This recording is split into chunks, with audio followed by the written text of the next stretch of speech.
গান নাকি মন ভালো করে দেয়, আর সেই গান যদি অজয় নদের ধারে শোনা যায় তাহলে কেমন হয় বলুন তো। সেই গানের টানে আজ আমরা চলেছি বীরভূমের জয়দেব কেন্দুলিতে। ট্যুরিস্ট ডেস্টিনেশন চ্যানেলে সবাইকে স্বাগত। যারা ট্যুরিস্ট ডেস্টিনেশনের সাবস্ক্রাইবার তাদের জন্য রয়েছে এক বিশেষ আকর্ষণ। আজকের এই ভিডিও পুরো দেখার পর আপনারা যদি জয়দেব কেন্দুলি ঘুরতে আসেন তাহলে পেয়ে যাবেন এক আকর্ষণীয় উপহার। তাই যারা এখনও ট্যুরিস্ট ডেস্টিনেশন সাবস্ক্রাইব করেননি তারা ট্যুরিস্ট ডেস্টিনেশন সাবস্ক্রাইব করুন। কলকাতা থেকে 180 কিলোমিটার দূরে বোলপুর শান্তিনিকেতনের কাছে অবস্থিত জয়দেব কেন্দুলি। আপনারা ট্রেনে করে বোলপুর চলে আসতে পারেন, সেখান থেকে খুব সহজেই বাসে করে চলে আসুন জয়দেব কেন্দুলি। যারা বাসে করে আসবেন তারা ধর্মতলা বা দুর্গাপুর থেকে সরাসরি চলে আসুন জয়দেব কেন্দুলি। আমাদের বাস এসে থামল রাধা গোবিন্দ মন্দিরের সামনে। রাধা গোবিন্দ মন্দিরের পাশ দিয়ে বয়ে চলেছে অজয় নদ। অজয় নদের তীরে শহরের কোলাহল থেকে দূরে নিঝুম আকাশের নিচে বাউল গান শুনতে আজ আমরা চলে এসেছি ইজি ফিজো ব্যাকপ্যাকার্স ক্যাম্পের মন্দিরা মিউজিক্যাল ক্যাম্পে। বাউলের জগৎ মন্দিরা। অজয় নদের ধারে বাউল গানের সুরে এক সুন্দর স্মৃতি যদি সারা জীবনের জন্য ধরে রাখতে চান তাহলে আপনাকে অবশ্যই আসতে হবে মন্দিরা ব্যাকপ্যাকার্স ক্যাম্পে। এই ব্যাকপ্যাকার্স ক্যাম্পে রয়েছে বেশ কিছু অ্যাডভেঞ্চার টেন্ট। এক একটি টেন্টে 3 জন করে থাকা যায়। প্রত্যেক দিনের পার হেড ভাড়া 1400 টাকা করে, সঙ্গে 4 বেলার খাওয়া দাওয়া। তবে ট্যুরিস্ট ডেস্টিনেশন সাবস্ক্রাইবারদের জন্য রয়েছে এক বিশেষ ডিসকাউন্ট। ইজি ফিজোর যে কোনো ক্যাম্পে বুকিং করার সময় কুপন কোড ট্যুরিস্ট ডেস্টিনেশন লিখবেন, তাহলে 5 থেকে 10% ডিসকাউন্ট পাবেন প্রত্যেক দিন প্রতিজনের। তাই দেরি না করে তাড়াতাড়ি ট্যুরিস্ট ডেস্টিনেশন সাবস্ক্রাইব করুন। সেই কোন সকালে কলকাতা থেকে বেরিয়েছি, আপনাদের ক্যাম্পটা ঘুরেও দেখালাম। এবার আমি একটু ফ্রেশ হইনি, কারণ খুব খিদে পেয়েছে। ফ্রেশ হয়ে চলে আসলাম লাঞ্চ করতে। লাঞ্চে ছিল গরম গরম ভাত, স্যালাড, ডাল, আলু ভাজা, এক ধরনের সিজনাল সবজি, মাছের ঝোল আর চাটনি। ভরপেট লাঞ্চ করলাম, এবার একটু বিশ্রাম। একটু জিরিয়ে নিয়ে আমি বেরিয়ে পড়লাম অজয় নদের দিকে। এখানকার পরিবেশ একেবারে নিস্তব্ধ, কানে শুধু আসবে পাখিদের কিচিরমিচির শব্দ। ক্যাম্প থেকে কয়েক পা দূরেই অজয় নদ। আমি যখন নদের দিকে যাচ্ছিলাম তখন সূর্য অস্ত যাওয়ার সময় হয়ে গেছে, তাই অজয় নদের পাড়ে বসেই সূর্যাস্ত দেখলাম।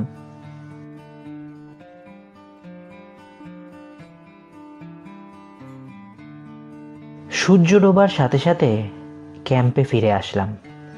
ক্যাম্পে এখন লাইট জ্বলছে। ক্যাম্প হয়ে উঠেছে মায়াময়। দিনের বেলা আপনি যেমন পাখির কলতান শুনেছেন, রাত বাড়ার সাথে সাথে আপনার সঙ্গী কিন্তু ঝিঝি পোকারা। ক্যাম্প যেমন সেজে উঠেছে রঙিন আলোয়, বাউলদের আখড়াও তাই সেজে উঠছে। এখন কিছুক্ষণের মধ্যেই শুরু হবে বাউল গান। রাতের মন্দিরা ব্যাকপ্যাকার্স ক্যাম্প ঘুরে দেখতে দেখতে চলে আসলো গরম গরম চা। এখানকার আতিথেয়তা সত্যিই অভূতপূর্ব। অন্যদিকে বনফায়ার জ্বালানো হয়েছে। নদীর ঠান্ডা বাতাসের মধ্যে এই উষ্ণ অভ্যর্থনা। চলে আসলো গরম গরম চপ আর মুড়ি। তাই খেতে খেতে দেখতে থাকলাম চিকেন বারবিকিউর প্রস্তুতি। চিকেন বারবিকিউ তৈরির সাথে সাথে বাউলদের আনাগোনা শুরু হলো। আস্তে আস্তে বাউলরা আসতে শুরু করেছেন। কিছুক্ষণের মধ্যেই শুরু হবে বাংলার ভালোবাসার গান বাউল। এখানকার চিকেন বারবিকিউর অপরূপ স্বাদ। এই চিকেন বারবিকিউ খেতে হলে প্রতি কেজি আপনাকে দিতে হবে 400 টাকা করে। অজয় নদের ধারে বাউলদের লাইভ কনসার্ট, এ এক অপরূপ অভিজ্ঞতা। আপনারাও সামিল হন।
বটবাউল সম্প্রদায়ের বাসুদেব, মিলন, সঞ্জয় এবং উত্তম খেপার গান সত্যিই মন্ত্রমুগ্ধ করবে আপনাদের।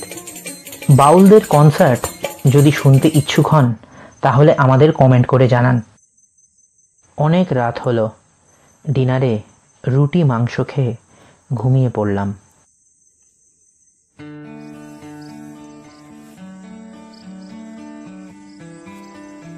নতুন দিনের শুরু হলো পাখির কলতানে। ঘুম ভাঙার সাথে সাথেই দেখি গরম গরম চা আর বিস্কিট হাজির আমার টেন্টের সামনে।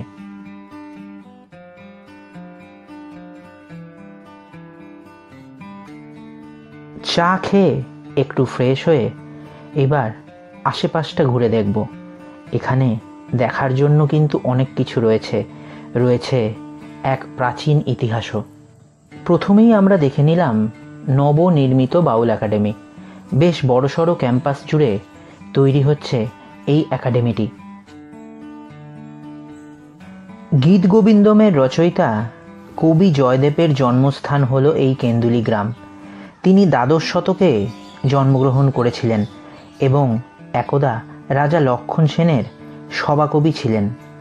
অজয় নদের ধারে কবি জয়দেব কুশেশ্বর শিব মন্দির অবস্থিত। কথিত আছে এইখানে মন্দিরের ভেতর তিনি ধ্যান করতেন এবং এখানেই তিনি গীত গোবিন্দ রচনা করেছিলেন। কুশেশ্বর মন্দির দেখে আমরা চলে আসলাম জয়দেব কেন্দুলির প্রধান আকর্ষণ রাধা বিনোদ মন্দিরে। মুঘল যুগে জয়দেব কেন্দুলি সেন পাহাড়ি পরগনার অন্তর্গত ছিল। ঔরঙ্গজেব দ্বারা জারি করা একটি ফরমানের পর সপ্তদশ শতাব্দীতে এই পরগনা বর্ধমানের মহারাজা কৃষ্ণরাম রায়ের অধিকারভুক্ত হয়। এই গ্রামের যুগল কিশোর মুখোপাধ্যায় বর্ধমান রাজপরিবারের সভাকবি ছিলেন। মনে করা হয়ে থাকে তার অনুরোধে বর্ধমান মহারানী ব্রজকিশোরী 1683 খ্রিস্টাব্দে এই গ্রামে জয়দেবের জন্মভিটে রাধা বিনোদ মন্দির স্থাপন করেন। মন্দির গাত্রে ফুটিয়ে তোলা হয়েছে রামায়ণ এবং বিষ্ণুর 10 অবতারের চিত্র। তাছাড়া ফুলের নকশা তো রয়েছেই। মন্দিরের গর্ভগৃহে রাধা বিনোদ প্রতিষ্ঠিত। 1860-এর দশকে নির্বাক বৈষ্ণব সম্প্রদায়ে রাধারমণ ব্রজবাসী এই গ্রামে তাদের কুলগুরু জয়দেবের জন্মভিটে নির্বাক আশ্রম প্রতিষ্ঠা করেন। প্রতি বছর মকর সংক্রান্তির দিন পুণ্যস্নানের মাধ্যমে জয়দেব কেন্দুলি মেলা শুরু হয়। আর জয়দেব কেন্দুলি মেলা মানেই বাউল গানের আসর, আর সেই সঙ্গে অবশ্যই কীর্তন। ফেরার পথে এখানকার বাউলের আখড়াগুলো ঘুরে নিলাম। তারপর চলে আসলাম অজয় নদের ধারে। অজয় নদ থেকে ক্যাম্পে ফিরে দেখি বেশ কিছু বাচ্চা নিজেদের মধ্যে খেলায় মত্ত। আমিও যুক্ত হলাম তাদের সাথে। মন্দিরা মিউজিক্যাল ক্যাম্পে এসছি, তাই একতারা নিয়ে একটু বাউল গান হবে না তা কি করে হয়। চলে আসলো সকালবেলার ব্রেকফাস্ট, লুচি, আলুর তরকারি, ডিম সেদ্ধ আর রসগোল্লা। সেই খেয়ে আমাদের এবার ফেরার পালা। মন্দিরায় যদি আসতে চান তবে অবশ্যই ট্যুরিস্ট ডেস্টিনেশন কোড দিয়ে ডিসকাউন্টটা উপভোগ করুন। আর আমাদের ভিডিও যদি ভালো লেগে থাকে তাহলে সাবস্ক্রাইব করুন ট্যুরিস্ট ডেস্টিনেশন।